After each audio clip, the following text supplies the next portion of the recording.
Hi everyone! Welcome and welcome back to my channel. This is Stacy at ngayong araw ay share ko naman sa inyo kung paano i-update ang SSS number from temporary to permanent.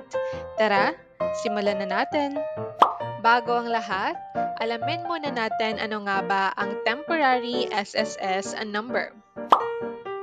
Ang temporary SSS number ay isang pansamantalang membership number na ibinibigay ng Social Security System o SSS sa mga aplikanteng nagparehistro online o on-site pero hindi pa nakakapagpasa ng sapat na dokumento gaya ng birth certificate para makumpirma ang kanilang identity.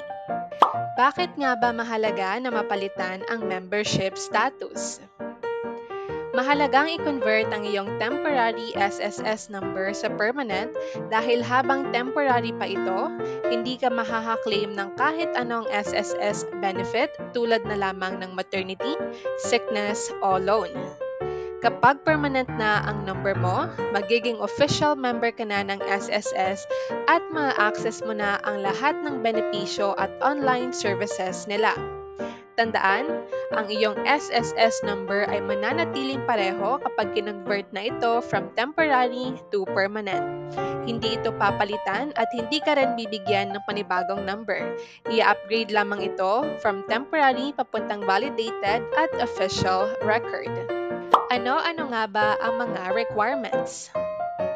Kailangan lang nating ihanda ang ating valid ID at huwag din nating kalimutang dalhin ang ating birth certificate, original at photocopy. Paano nga ba i-convert ang SSS number mula temporary to permanent? Unfortunately, converting our SSS number from temporary to permanent is currently not available online.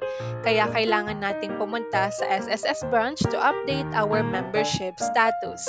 Kailangan lang nating mag-present ng birth certificate at valid ID sa SSS branch pagkatapos ay punan ang member data change request form.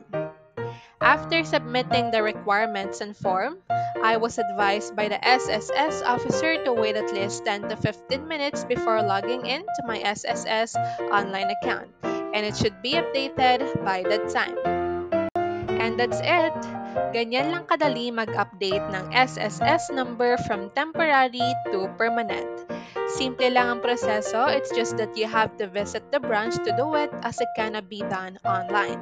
So, if you find this video helpful, don't forget to give it a thumbs up and subscribe for more useful tutorials. And if you have any questions or suggestions, feel free to leave them in the comment section below. Thank you for watching and I'll see you in the next video. Bye!